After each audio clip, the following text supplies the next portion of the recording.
Hi there, classmates. This is Ashley Black, and this is my final presentation for EAC 551.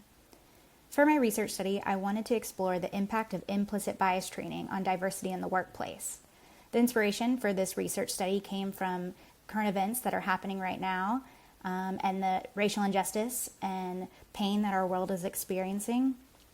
It was also inspired by an unconscious bias training that is going to be rolling out at my organization internally. So I really wanted to explore what the actual impact of this training was on building a diverse and inclusive workforce. To begin my presentation, I wanted to start with a cartoon that would really illustrate the impact of implicit biases on the way that we think. So in this cartoon, a father and his son are in a car accident. The father dies at the scene, and his son, who's badly injured, is rushed to the hospital. In the operating room, the surgeon looks at the boy and says, "I can't operate on this boy. He's my son." Now, some might be wondering, how can that be possible? If your immediate reaction is puzzlement, that's because automatic mental associations cause us to think male when reading surgeon. The association that surgeon equals male is part of a stereotype. So now let's talk about the true definition of implicit bias. Implicit bias was first defined by psychologists Mahzarin Banaji and Anthony Greenwald in 1995. An implicit bias is an unconscious association, belief, or attitude toward any social group.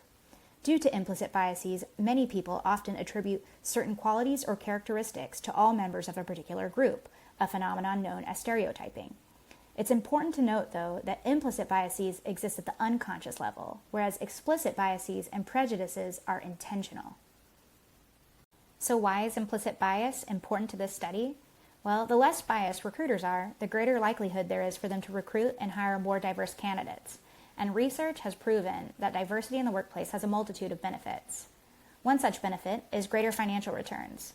Boston Consulting Group did a study that proves that companies that have more diverse management teams have 19% higher revenue. Another benefit is increased innovation. A study by Josh Burson found that inclusive companies are 1.7 times more likely to be innovation leaders in their market.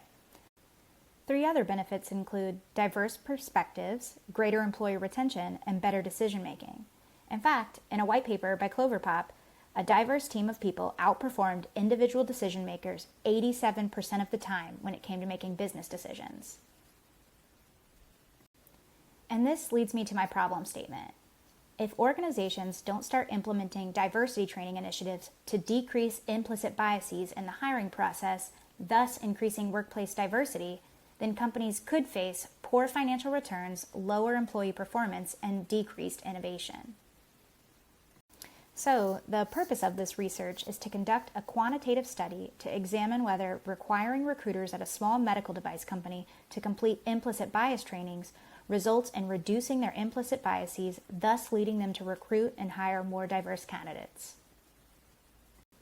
In reviewing the literature, I focused on 4 different areas: the definition of implicit bias, hiring biases in the workplace, diversity training in the workplace, and benefits of diversity in the workplace. Thanks to some help from Dr. Bartlett, the theoretical framework that I'm going to use for this study is the diversity iceberg model. So you can see above the iceberg, the part that's visible on the waterline, are very visible diversity characteristics like race, gender, age, skin color. And the deeper you go down, what's under the water are the things that you don't necessarily know just from looking at someone. Things like their education, political views, their sexual orientation, and life experiences.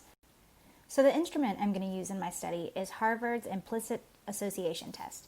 Project Implicit was founded in 1998 by 3 scientists, Tony Greenwald, Mahzarin Banaji, and Brian Nosek, and they sought to educate the public about hidden biases.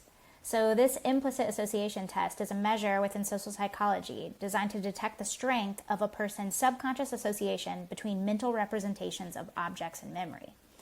It is commonly applied to assess implicit stereotypes held by test subjects, such as unconsciously associating certain professions with a specific gender, for example. The test has also been used to investigate biases in racial groups, gender, sexuality, age, religion, and disability. The research questions for my study are: how does implicit bias training impact recruiters' perception of diversity as measured by Harvard's IAT? Does the implementation of implicit bias training result in recruiters recruiting and hiring more diverse candidates? And then ultimately, does implicit bias training lead to greater diversity within a company?